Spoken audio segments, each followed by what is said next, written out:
휴대전화에서 시끄러운 알람이 울리며 내 하루는 시작된다. 봄이라서 그런지 꽃가루 때문에 재채기가 심해졌다. 내 직업은 동물학자이다. 밤낮 구분 없이 열심히 연구한 끝에 한 연구에 성공해서 한 달 동안 휴가를 받았다. 그 연구는 바로 독도에 살다가 한때 멸종이 되어버린 강치를 복원시킨 것이었다. 예전과는 달리 사람들은 동식물을 바라보는 시선이 달라졌다.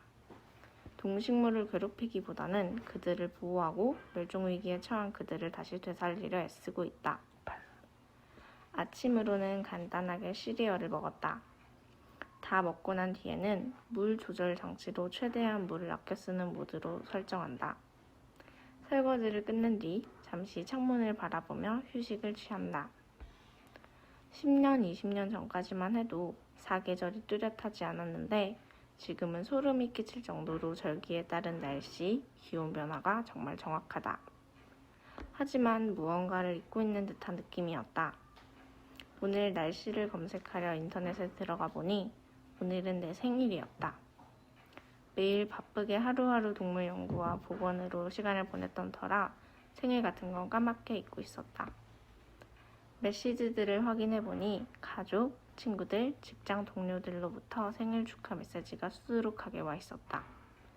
생애 가장 즐거운 생일인 것 같다. 모처럼의 휴가다 보니 마음이 정말 편안하고 여유롭다. 집 앞 춘환경 공원으로 잠깐 나가보니 하늘이 밝고 푸르렀으며 강물은 맑고 투명하여 일곱수에만 사는 물고기들도 살고 있었다. 그리고 그 앞에는 쓰레기들로 만든 지구 모형이 자리하고 있었다. 이런 식으로 재활용하지 못하는 쓰레기들은 장식품으로 사용되거나 많은 기계들을 움직이는 주요 원료로 사용된다. 아직 대한민국을 포함한 많은 나라들이 기후위기를 겪고 있지만 그래도 사람들의 작은 노력들이 하나로 모여 지구의 온도를 무려 1도나 낮추는 결과를 보여주었다. 이따가 친구들과 생일 약속이 있었는데 빨리 준비하러 가야겠다. 아무튼 앞으로도 이런 비슷한 위기를 겪을 때 지금처럼만 잘 버텨준다면 또 한 번 이겨낼 수 있을 것이다. 우리 후손들에게 물려줄 이 지구를 이 세상과 작별하는 날 끝까지 열심히 지킬 것이다.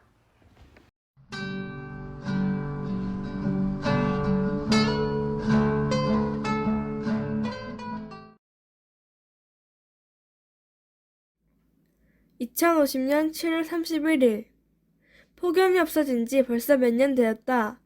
예전에는 더운 여름마다 낮에도 밤에도 하루 종일 에어컨을 틀고 자야 할 정도였는데 이제는 에어컨을 틀지 않아도 된다. 나는 나의 어릴 때 꿈인 선생님이 되었다. 매일 학교로 출근할 때 나의 아이들과 함께 걸어서 학교로 간다. 아이들과 이야기하며 걸어오는 길은 기분이 더 좋다. 멀리서 오는 선생님들은 환경을 위해 다들 전기차나 친환경 전철을 타고 다닌다. 매일 아침 우리 반 아이들과 지구를 위한 기후행동 실천을 다짐하며 하루를 시작한다. 퇴근길에 우리 동네에 있는 로컬 푸드 매장에 갔다. 우리 지역 특산물인 사과와 복숭아도 사고 저녁 반찬으로 친환경 농산물을 몇 가지 샀다. 오늘도 에코백에 친환경 농산물이 가득하다. 매장에서도 일회용 비닐봉지는 찾아볼 수 없고 모든 사람들이 에코백만 들고 다닌다. 카페에서도 더 이상 일회용 플라스틱 컵은 없고 텀블러를 사용한다. 이제 습관이 되어 불편하지 않다. 정말 친환경 세상이 되었다. 저녁에 가족과 텔레비전을 보는데 뉴스 속보가 나왔다. 2050 탄소 중립 실현. 대한민국은 30년 전인 2020년에 중요한 선언을 했었다. 2050년까지 탄소 중립을 실현하겠다는 선언이었다. 사실 그때는 세계 기후위기가 너무 심각했다. 매일 세계 여기저기서 폭우와 산불 뉴스가 나왔었다. 어린 내가 봐도 기후위기가 심각한데 과연 30년 만에 탄소 중립을 실현할 수 있을까? 생각했었다. 미래에는 지구 기온이 몇 도나 올라서 자연환경이 다 파괴되어서 지구가 멸망할까봐 걱정했었다. 하지만 내 걱정이 틀렸다. 사람들이 기후위기의 심각성을 알고 힘을 합해 노력한 것이다. 다행히 세계 모든 나라 사람들이 환경에 대해 관심을 갖고 자원을 아껴서 이렇게 아름다운 지구가 되었다. 그리고 드디어 탄소 중립 실현이라니 정말 기쁜 뉴스다. 탄소 중립을 실현하는 데는 환경을 연구하는 과학자들이 많은 도움을 주었다고 한다. 지구온난화를 심각하게 하는 탄소를 줄이기 위해 친환경 탄소 포집 기술을 개발한 것이다. 그래서 우리나라의 산업도 보호하고 환경도 보호할 수 있었다고 한다. 환경을 위해 연구하는 과학자님께 정말 감사하다는 말을 하고 싶다. 과학자님 감사합니다. 기분 좋은 뉴스를 보고 나서 남편과 아이들과 함께 자전거를 타고 공원에 갔다. 이제 더 이상 화석 연료가 아닌 친환경 에너지만 사용하다 보니 미세먼지가 없어져서 마스크도 필요 없고 공기가 참 깨끗하다. 목이 마르면 냇가의 물을 마셔도 될 정도로 물이 깨끗해졌다. 자기 전에는 하늘의 별도 잘 보았다. 맑은 하늘에 가득한 맑은 별을 보며 아이들에게 별자리 이야기를 들려주었다. 밤마다 별자리 이야기를 들려주는 이 시간이 참 즐거운 일이다. 더 이상 지구가 아프지 않도록, 내가 어릴 때처럼 기후위기가 더 이상 발생하지 않도록 앞으로도 계속 노력할 것이다. 지구야, 다시는 아프지 마. 우리가 계속 지켜줄게. 오늘 나는 웬일로 일찍 일어났다. 일어나면서 일출을 보아서 기분이 좋았다. 오늘 날씨를 보니 당연히 마름이었다. 민둥거리며 숲을 보면서 푸지가 만든 아침을 먹었다. 푸지는 내 하나밖에 없는 AI 친구이다. 얼음 안에 있던 바이러스들이 세상으로 나와서 사람들은 꼼짝없이 집안에만 있어야 하기 때문에 친구를 만날 수 없기 때문이다. 또 밖에 나가면 대기오염으로 죽을 수 있기 때문이다. 어쨌든 푸지와 도란도란 이야기를 하다가 푸지가 말을 멈추며 고개를 숙였다. 그러더니 불이 꺼지면서 내가 막 보고 있던 우주뷰도 꺼졌다. 어떻게 된 것인지 알려고 나가고 싶지만 지금은 나갈 수 없기 때문에 VR을 쓰고 로봇에 접속했다. 지금 인간들은 밖으로 나가기 힘들기 때문에 로봇으로 일을 하고 외출을 한다. 어쨌든 로봇에 접속해서 나가보니 초등학생쯤으로 보이는 로봇들이 지나갔다. 더 나아가니 성인들이 인산인해를 이루며 나아가고 있었다. 내 집이랑 연결된 두꺼비 집을 보니 레버가 내려져 있었다. 분명 어떤 꼬맹이가 장난친 게 분명하다.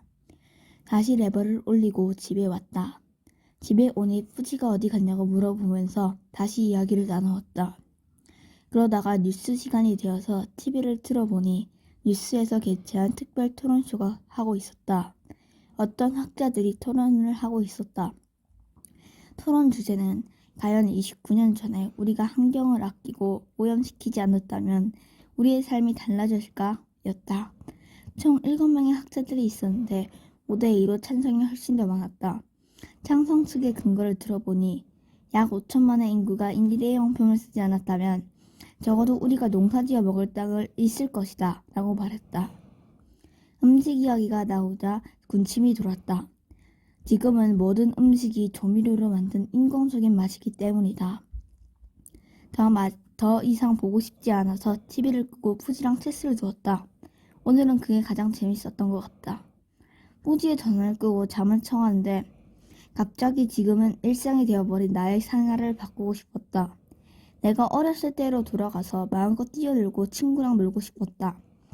만약 그때 어른들께 말했다면 나의 생활은 바뀔 수 있었을 것이다. 아니다. 일반 어른보다는 과학자들에게 말해야 했었다. 여러분 시대가 아니라서 막 대하는 건가요? 그럼 저희의 미래는요? 여러분은 살인자예요. 2050년 7월 31일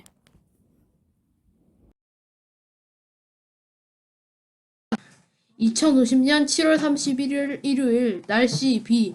오늘은 출근할 때부터 비가 쏟아졌다. 나는 수소 에너지로 작동한 차를 타고 출근했다. 출근할 때 야자수의 잎이 비바람에 세차게 흔들리는 걸 보았다.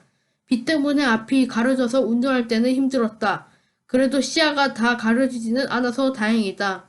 회사에 도착한 후 일을 하다 보니 어느새 점심시간이 되었다. 나는 우리 회사 아티스트들에게 비도 오는데 같이 라면 먹는 걸 제안했다.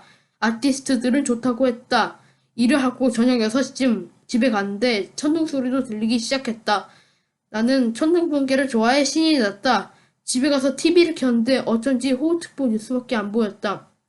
뉴스를 조금 보다가 편의점에 갔는데 나는 환경을 생각해 버려진 페트병에서 추출한 소재로 만든 장바구니를 들고 갔다. 그리고 얼마 전에 개발된 LED 우산을 쓰고 갔다. 손으로 잡지 않아도 비를 막아주는 아주 편리한 우산이다. 그러고 보니 지금 내가 살고 있는 환경이 30년 전보다 나아지고 갔다. 비록 우리나라의 기후는 아열대성 기후로 바뀌어 버렸지만 말이다. 과학자들의 환경 연구와 사람들의 환경을 생각하는 일상생활 속의 노력으로 공기와 물이 많이 깨끗해지고 있는 것을 느낀다. 그동안 환경을 위해 활발히 연구를 계속해온 과학자들에게 감사를 표한다. 조만간 아름다운 사계절이 우리나라에 다시 찾아오기를 기대해 본다.